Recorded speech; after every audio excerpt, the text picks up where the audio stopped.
hari ini, hari Minggu 8 Agustus 2021. Kita jumpa kembali dalam ibadah anak online. Nah, kalian di rumah sudah siap-siap kan untuk memuji Tuhan, memuliakan nama Tuhan pada pagi hari ini. Sebelum kita mulai ibadah, kita akan melipat tangan, tutup mata, kita berdoa terlebih dahulu. Tuhan, buat kesempatan yang Engkau berikan kepada kami bersama-sama beribadah online. Sebentar kami akan memulai ibadah sekolah minggu. Kiranya Tuhan memberkati ibadah dari awal sampai akhir. Kami serahkan ke dalam tangan-Mu. Terima kasih Tuhan. Haleluya. Dengan lidah mulut kita akan memuji Tuhan pada pagi hari ini. Hati-hati gunakan mulutmu. Kita akan pujikan.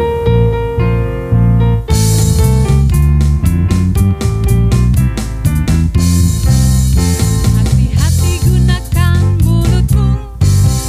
Hati-hati gunakan mulutmu. Allah Bapa di surga melihat ke bawah. Hati-hati gunakan mulutmu. Hati-hati gunakan tanganmu.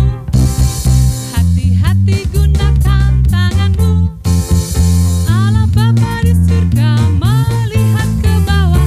Hati-hati gunakan tanganmu. Hati-hati gunakan matamu. Hati-hati gunakan matamu. Allah Bapa di surga melihat ke bawah. Hati-hati gunakan matamu. Hati-hati gunakan HP-mu. Hati-hati gunakan HP-mu. Allah Bapa di surga melihat ke bawah. Hati-hati gunakan HP-mu. Hati-hati gunakan mulutmu. Hati-hati gunakan mulutmu. Allah Bapa di surga melihat ke bawah. Hati-hati gunakan mulutmu. Hati-hati gunakan mulutmu. Hati-hati gunakan matamu. Kita adalah anak-anak Allah, maka kita harus taat dan patuh pada Tuhan, patuh terhadap firman Tuhan. Kita akan pujikan, aku inilah anak Allah.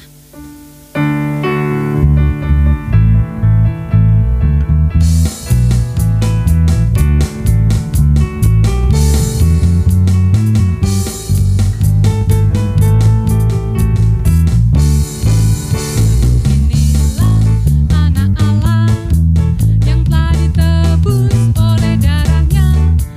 Aku mau jadi yang terbaik, hidup suci di hadapan Tuhan.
mendengarkan sabda firman Tuhan.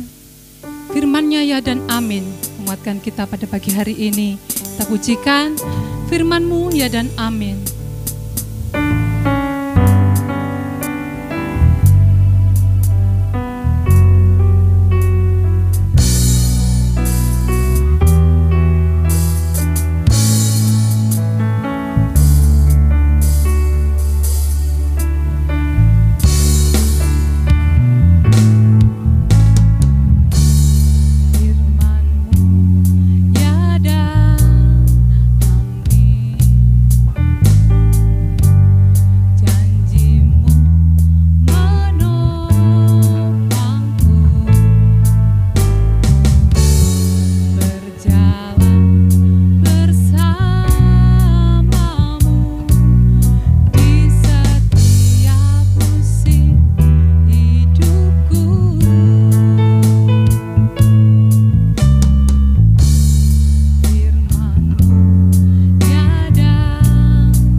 guru-guru yang menceritakan firman Tuhan-Mu ya Tuhan kepada kami ya Tuhan. Terima kasih Bapak.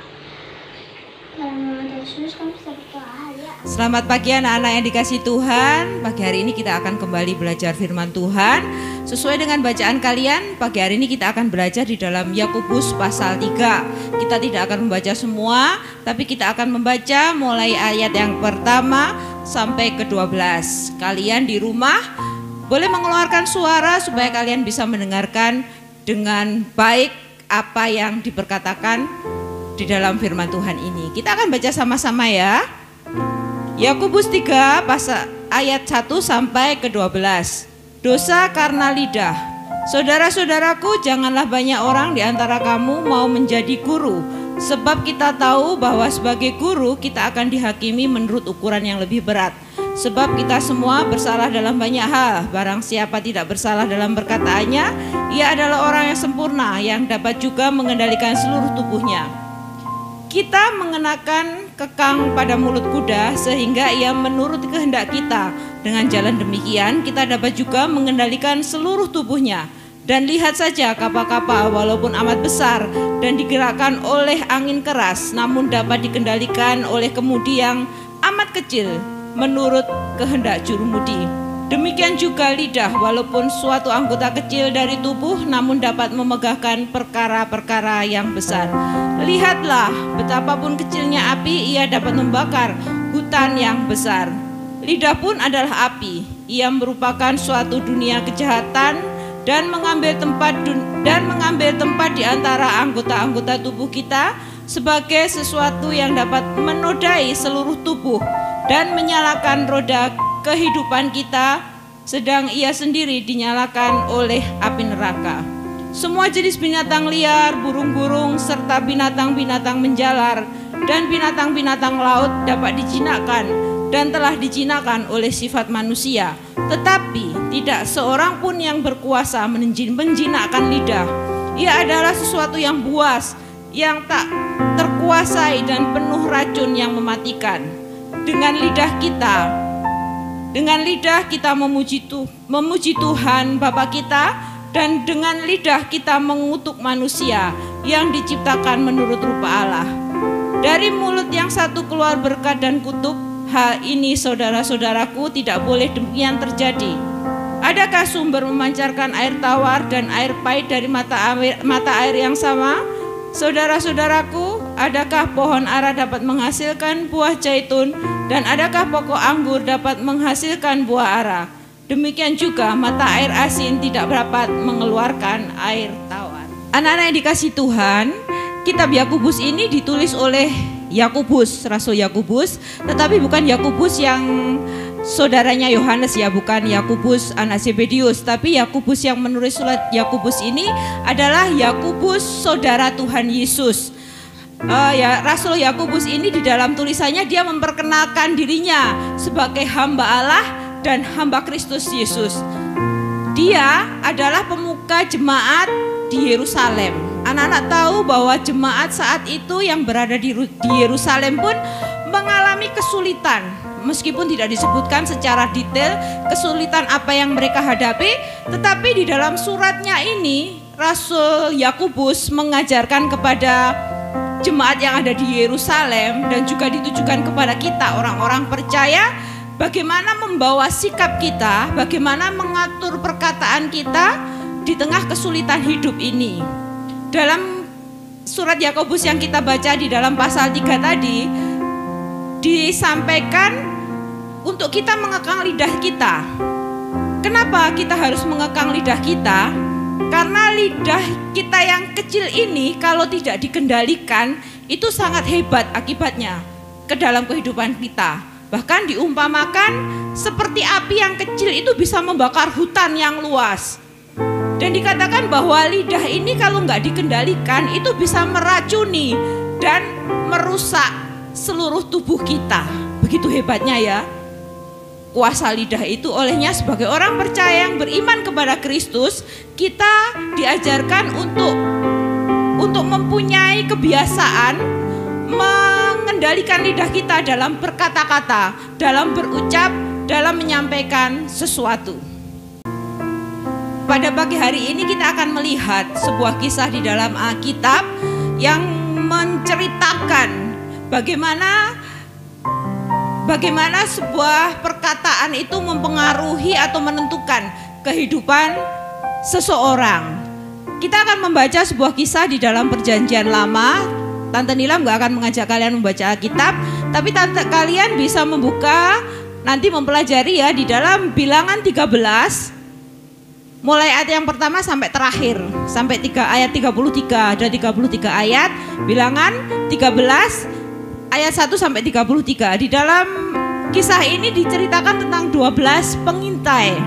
Anak-anak yang dikasih Tuhan, ketika bangsa Israel dibebaskan Allah keluar dari tanah Mesir, Allah menjanjikan mereka membawa ke sebuah negeri yang disebut dengan negeri perjanjian, yaitu tanah Kanaan.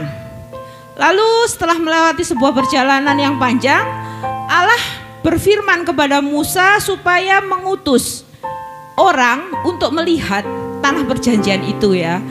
Lalu sebagaimana yang dikatakan oleh Allah, Musa mengutus 12 orang. Kenapa 12? Karena sesuai dengan jumlah suku yang ada di dalam bangsa Israel. Minus orang Lewi. Lewi ini tidak masuk, tidak diikutkan berangkat untuk mengintai, tapi digantikan oleh satu orang dari keturunan Yusuf. Lalu mereka 12 orang ini pergi. Sebelum pergi, Bapak Musa memerintahkan kepada mereka beberapa instruksi. Diberi petunjuk ya. Bapak Musa mengatakan, lihatlah negeri itu. Apakah benar negeri itu berlimpah susu dan madu? Lihatlah kondisinya. Apakah sulit, apakah mudah?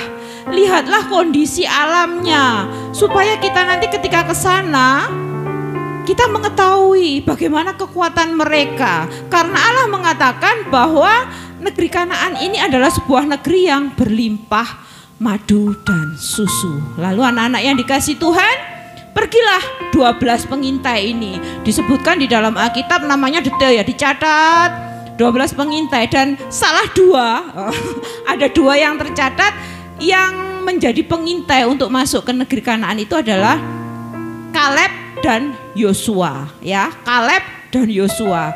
Mereka pergi ke tanah Kanaan, berangkat ber-12. Yuk kita ke sana. Ya, mereka sampai di sana. Ketika sampai ke tanah Kanaan, wah, ada sesuatu yang luar biasa anak-anak ya. Di sana mereka menemukan anggur. Anggurnya itu bukan sekedar, kalau satu tandan gitu, bukan sekedar kecil. Mereka memotong anggur itu. Anak-anak tahu, mereka ketika membawa buah anggur itu harus dipikul orang 2. Wah, kebayang ya seberapa gede buah anggur itu, seberapa bisa dibayangkan bahwa tanah Kanaan ini tanah yang subur. Selain buah anggur, mereka juga membawa buah delima. Terus mereka juga membawa buah yang lain untuk dibawa kembali kepada bangsa Israel. Mereka mengintai, naik ke bukit, ke pegunungan, melihat kondisi negeri itu sampai 40 hari. Ketika sudah selesai tugas mereka, setelah 40 hari, mereka pulang kembali menghadap kepada Bapak Musa, melaporkan apa yang mereka lihat di tanah Kanaan. Waktu itu bangsa Israel berkumpul, namanya tempatnya adalah Kades, di padang gurun Paran. Nah, 12 pengintai ini kemudian melaporkan kepada Bapak Musa. Memang betul, di sana tempatnya seperti ini, menceritakan. Buah anggurnya besar, ini kami membawa, ini buktinya. Tapi ada sedikit buah-buahan. Nah, anak-anak, di sana orangnya besar, raksasa. Rasanya kita akan sulit untuk menaklukkan mereka karena mereka orang yang kuat. Bahkan temboknya yang meliling kota itu begitu kuat, pertahanan mereka begitu kuat. Ketika bangsa Israel mendengarkan apa yang dilaporkan oleh pengintai ini, mereka marah kepada Bapak Musa.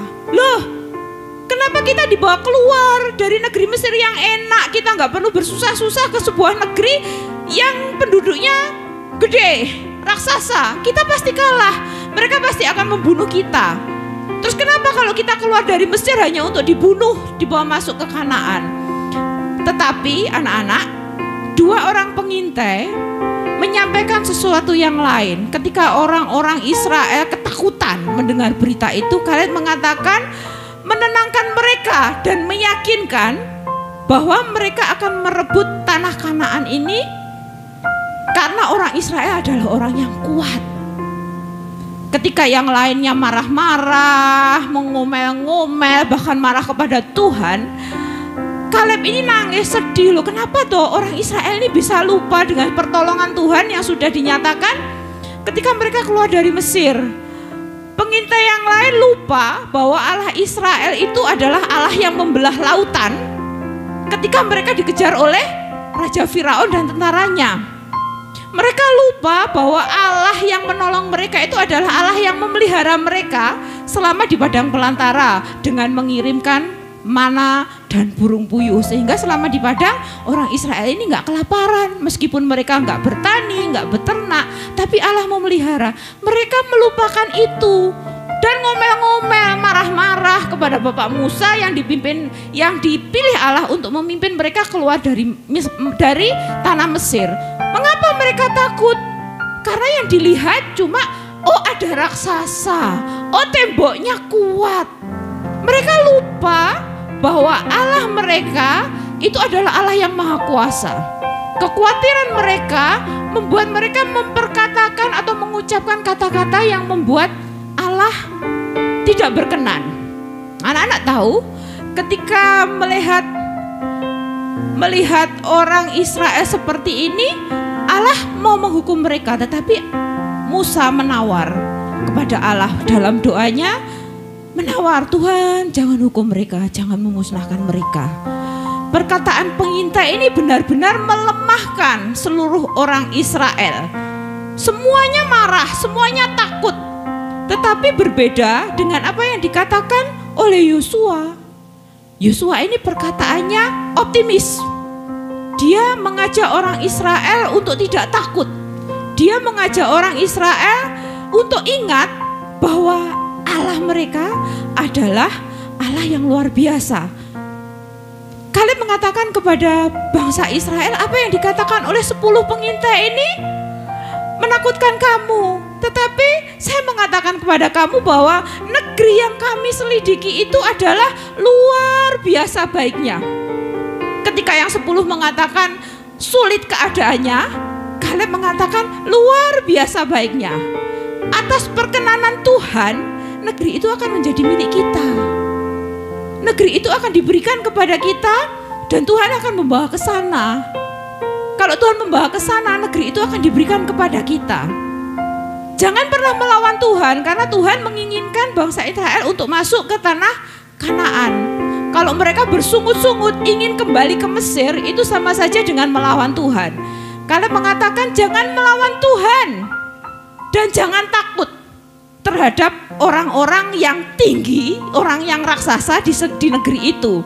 Karena apa? Dengan mudah kita akan memasuki negeri itu. Perkataan Kaleb ini luar biasa. Dia optimis, dia yakin.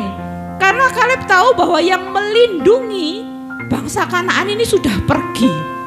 Tetapi Allah mereka, Allah yang memimpin mereka keluar dari Mesir, itu akan menyertai orang Israel.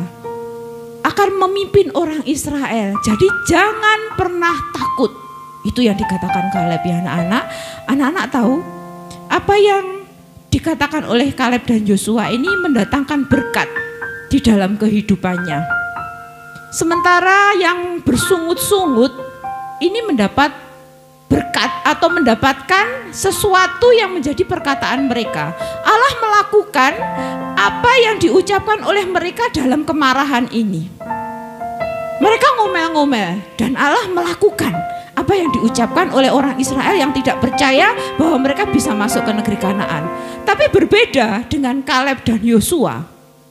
Dari semua orang yang keluar dari tanah Mesir, hanya 2 orang ini yang bisa masuk ke tanah perjanjian. Anak-anak tahu, di tanah perjanjian itu Kaleb mendapatkan tanah pusaka. Selain itu, Kaleb dikarunia usia yang panjang. Meskipun dia tua, dikatakan dalam bagian lain di ayat di dalam Alkitab, Kaleb ini tetap mempunyai kekuatan yang sama. kekuatan yang sama ketika dia masih muda. Ketika dikatakan ketika dia masih berusia 40 tahun, sekarang aku 80 tahun. Tapi kekuatanku sama. Luar biasa ya anak-anak. Kenapa? Karena Kaleb selalu memperkatakan hal yang baik di dalam hidupnya. Dia percaya kepada Tuhan sehingga perkataannya ini merupakan doa dan itu didengar oleh Tuhan. Orang Israel yang lain kemana? Kok nggak bisa masuk ke tanah Kanaan yang mereka keluar dari Mesir? Mereka binasa di padang gurun. Tanah Kanaan tidak menjadi bagian mereka karena mereka banyak bersungut-sungut di hadapan Tuhan.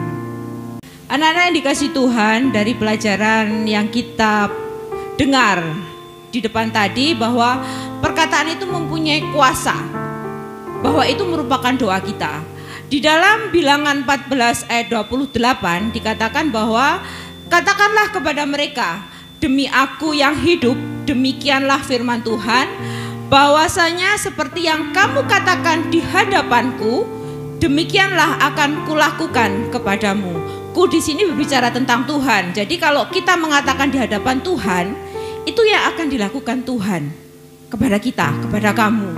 Jadi perkatakanlah yang baik. Jangan memperkatakan hal yang buruk. Berdoalah hal-hal yang baik. Kemudian hidup manusia ini dikendalikan oleh lidah. Olehnya berbicaralah hal-hal yang baik, supaya Allah juga melakukan hal-hal yang baik di dalam kehidupan kamu. Ya, jangan pernah mengeluh lagi, karena mengeluh itu tidak akan membuat kehidupanmu baik. Percaya dan yakin bahwa Allah yang kamu sembah, yang kamu percaya itu adalah Allah yang sama, yang membawa bangsa Israel keluar dari tanah Mesir menuju tanah Kanaan, yang membelah laut, yang mengirimkan mana, yang menudungi bangsa Israel dengan tiang awan dan menerangi bangsa Israel dengan tiang api. Olehnya percayalah dan yakinlah bahwa Allah akan senantiasa melakukan dan mendengarkan apa yang menjadi permohonanmu. Anak-anak yang dikasihi Tuhan, apa yang kita alami saat ini itu tidak berbeda jauh dengan apa yang dialami oleh bangsa Israel yang berjalan di tengah padang belantara. Tidak berbeda jauh dengan jemaat Yerusalem yang mendapatkan surat dari Rasul Yakobus. Saat ini kita juga mengalami kesulitan. Namanya juga orang hidup ya, pasti sulit. Meskipun kalian masih anak-anak, akan banyak masalah yang kalian hadapi. Karena tempat kita ini memang bukan di dunia. Kita mempunyai tempat yang kita tuju, yaitu kita akan ke surga. Nah, untuk menuju perjalanan ke surga itu, kita juga harus berjuang. Memperjuangkan iman kita, menjaga sikap kita, menjaga perilaku kita. Yang kita pelajari hari ini, kita menjaga perkataan kita. Perkataan kita harus yang baik. Jangan hanya melihat kesulitan yang kamu hadapi, karena kalau kamu merasa itu sulit, ya akan tetap sulit seterusnya. Tetapi ketika kita melihat kuasa Tuhan, kemahakuasaan Allah yang sampai hari ini tetap sama, kita percaya bahwa Dia sanggup melakukan apa yang menjadi perkataan kita. Sebagaimana yang diperkatakan oleh Kaleb tadi, bahwa Allah akan memberikan tanah Kanaan itu kepada kita. Dan betul, dari orang-orang yang ada itu hanya Kaleb dan Yosua yang menerima tanah pusaka di negeri Kanaan. Apa yang menjadi doamu saat ini? Tuhan masih mendengarkan. Tuhan masih membuka telinga lebar-lebarnya dan memberi hatinya untuk mendengarkan dan memperhatikan kamu, apa yang menjadi kebutuhanmu saat ini. Jangan pernah berputus asa, jangan pernah takut, karena Tuhan Yesus sampai hari ini masih memperhatikan kamu. Dan Tuhan Yesus yang kita sembah adalah Allah yang Maha Kuasa, yang melakukan segala perkara untuk kebaikan anaknya. Sebagai penutup, Tante Nilam akan membaca Amsal 18 ayat yang ke-21, terjemahan bahasa Indonesia masa kini. Lidah mempunyai kuasa untuk menyelamatkan hidup atau merusaknya.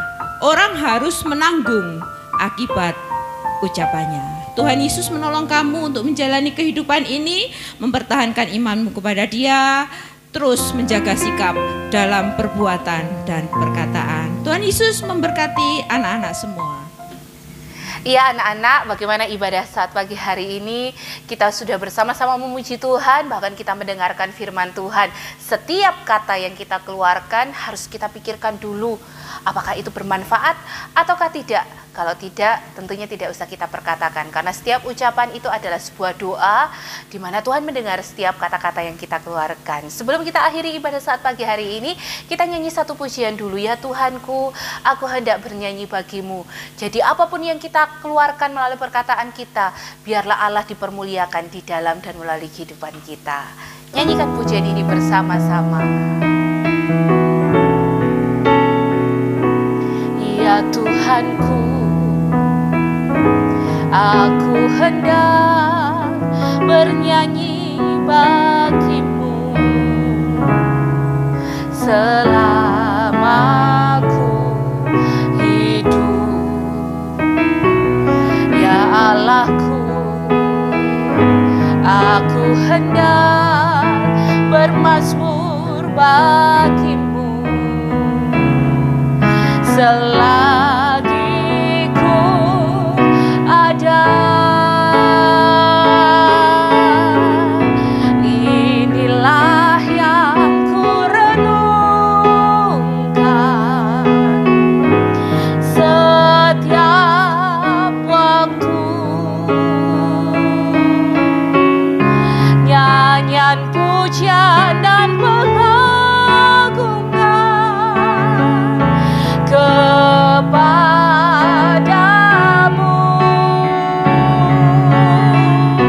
biarlah manis kau dengar Tuhan, manis kau dengar Tuhan, dan hatiku bersuka karenamu.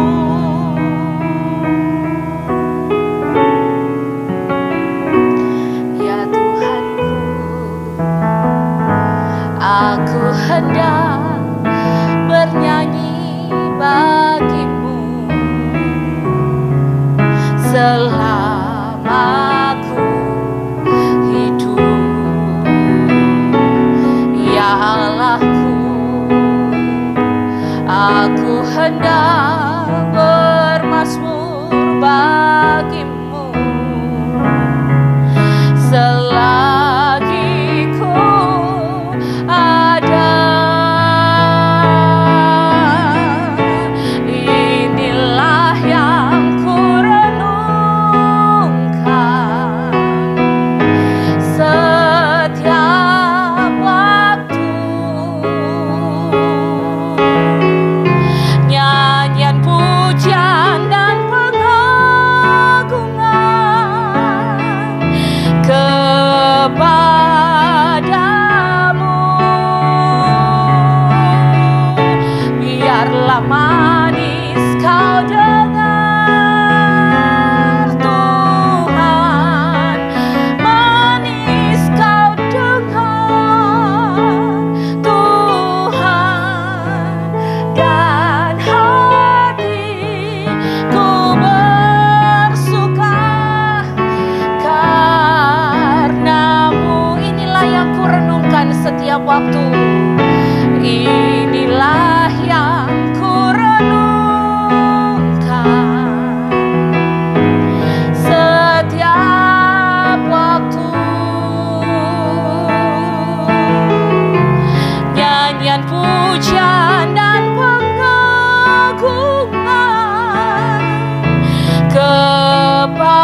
bersyukur karena Tuhan sudah memberkati kami dari awal ibadah hingga sampai pada akhirnya. Tuhan memberkati seluruh anak-anak, seluruh orang tua, dan semua pelayanan ibadah anak. Tuhan Yesus kiranya memberkati. Akhirnya kami akan berpisah, kami akan mengakhiri seluruh rangkaian ibadah kami pada hari ini. Kami mohon kiranya damai sejahtera yang melimpah-limpah dari Allah Bapa di sorga, kasih sayang dan cinta dari Tuhan kita Yesus Kristus, serta pertolongan penghiburan oleh Roh Kudus kiranya menyertai kami semua mulai saat hari ini dan sampai selama-lamanya. Diberkati dalam nama Tuhan Yesus Kristus. Haleluya. Amin. Kita telah memuji Tuhan, mendengarkan sabda firman Tuhan pada pagi hari ini. Sampai jumpa pada ibadah minggu depan.